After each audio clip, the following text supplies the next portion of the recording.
Welcome back to Chancellor Chat. I'm Alison with WGU Indiana, and I'm so thrilled to continue talking with Dr. Sue Ellspermann, president of Ivy Tech. Sue, thanks for staying. Staying, I know. I am often told I overstay my welcome, so No. hopefully I won't hear. Not possible here. We're having a good time talking about all kinds of important stuff. So, what I'd love to talk with you about right now is just have you share with us a little bit about what got you into this line of work. What brought you here? What makes you stay?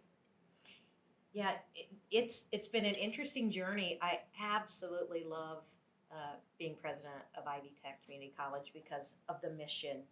And that mission I fell in love with when I was lieutenant governor and had that opportunity to travel the entire state, 92 counties, see what made every community unique, see the industries in those communities, the challenges employers were having. And even 10 years ago, when I became involved politically and in a public servant role, I understood what challenges Indiana had to make sure that all Hoosiers had the kind of degrees and credentials that would allow them to see the middle class, to help Indiana's economy be successful. And so after 4 years of lieutenant governor and the opportunity came at Ivy Tech, I was thrilled to take it. And some people will know that I spent 6 years at the University of Southern Indiana. Yes. And loved that work as well. So higher education is truly one of the most important decisions an individual will make in their lives. What they do post-secondary is, you and I know, we follow the Lumina big goals, Yes. 60% of our workforce having a post-secondary, a quality post-secondary credential by 2025. Indiana is going to have our foot all the way on the gas pedal. We need WGU overperforming. We need all of our state institutions overperforming, our private institutions overperforming.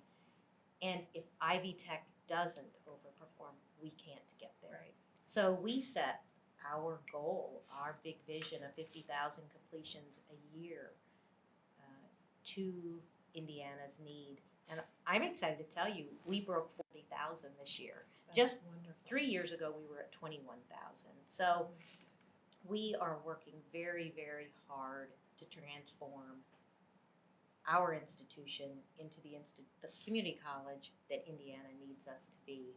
And so, but that passion all comes from traveling this great state and meeting everyday Hoosiers and knowing the challenges that we face in our communities and how important post-secondary education is. That's right. It changes lives. It creates access to opportunities.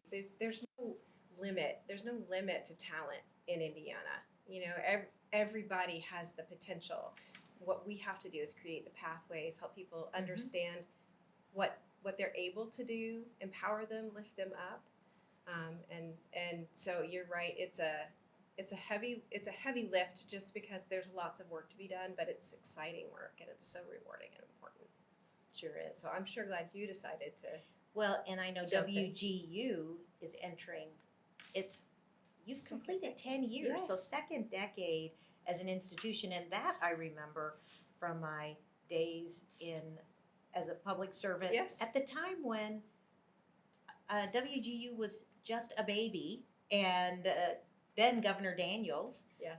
announced it as the 8th state institution, and how exciting it was to see it launch. And now, going into your second decade, I want to ask you, what do you see the second decade for WGU Indiana? Well, thanks for asking. I'd love to talk about that a little bit. One, we're just so excited about where we are now. So, you know, we're doing what we can to contribute to that post-secondary degree attainment or credential attainment. And so we've graduated more than 10,000 students. Wow. We've got alumni in all 92 counties. That's exciting.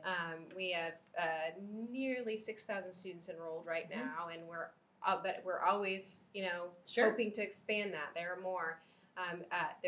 So there's that. That's where we are.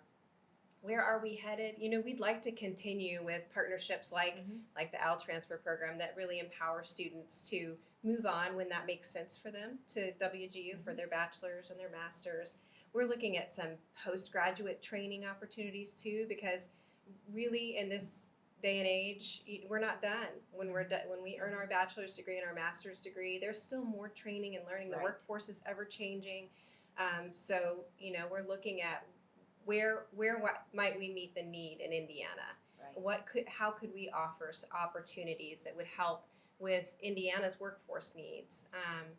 So other things that we've launched some partnerships with Ivy Tech, with some of our key employer partners here in the state. We have a My Cook Pathways partnership, which with Cook Medical, employees that work there can earn their when they need to earn their high school degree through Cook, and Cook's a wonderful employer Yes, supporting their employees in that way, and then they can move on and earn a credential with Ivy Tech, an associate's degree, a bachelor's degree, and then a master's, and we've had students move through that. We think that model makes sense, and we'd like to replicate that with other employers around the state, so that Hoosiers who'd like to advance their degree can do that.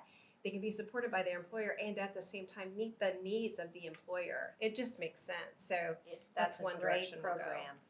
And we've been working for several years with what we call Achieve Your Degree with companies like Cook in that model.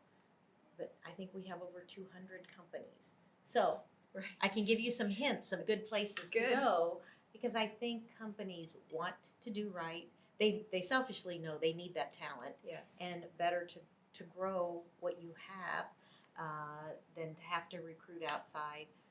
But also they need some help at how to make those programs work. So I applaud, and we both applaud, the exceptional work of Cook in Bloomington with their pathways. As we can encourage more employers to do that and help them see the benefit and the opportunity it gives to their employees, that's admirable. Yeah, I agree with you. I think that there's no limit to possibilities and not every partnership, not every pathway model will look the same, but that's okay. We're all about innovating, and I know that Ivy Tech is too. So, like you, when I first took this role last spring, the first thing I did was travel the state, and we talked with mayors and economic development leaders, and it's clear that and the pandemic hasn't changed this. Around the state there are open positions, there are companies that are hurting and they need the talent, so if we can come in, WGU and Ivy Tech can be everywhere in terms of educating and training, so we can really lift up those companies and, more importantly, the employees, so that all of those needs are met. You mentioned companies, but when we think about the biggest workforce needs, some of those are in education. Yes. They are in the It's true. K-12 space, and every way we can both partner with school corporations and across the state, from the small rurals up to the large IPSs That's of the true. world, there is so much need to make sure that we've developed teachers for the future, and we know there's a significant shortage right now. There is, and I'm so glad you brought that up. That's one of our top priorities too. That partnership model that worked at Cook, it can work in school systems, and we know that there are dedicated paraprofessionals. We've already helped to educate some of those paraprofessionals. We just awarded a $10,000 scholarship to this amazing young woman, Jennifer Fries, who she's got 4 kids. She's working as a paraprofessional. Her colleagues have been encouraging her to go back and complete her degree. She has an associate's degree. They were like, complete your degree. You need a classroom of your own. You're amazing. Her husband was encouraging her. Her principal. Finally, she decided to take the plunge, and she then applied for one of our 10th anniversary scholarships. Awesome. And so she's working on her bachelor's degree, and we think, she's just one of so many talented people around the state that could use that help. So whether we form formal partnerships with these school systems or just find these students that are potential students that are out there and partner to get them through the education that they need, it's good work to be done. I think there's no shortage of work for the next 10 years for WGU. Do you have any big milestones that you're hoping to cross over now that you've hit 10,000 students in your first 10 years? Yes. of course, we have milestones in mind. One thing that's top of mind for me right now is the addressing the digital divide that has been an issue. Access to high-speed internet, Absolutely. whether it's that you folks who live in a rural setting that don't have the actual high-speed internet there, or someone who just can't afford the access. It's been an important matter for a long time, but the onset of the pandemic and everyone having to work from home and do school from home really elevates it, I think.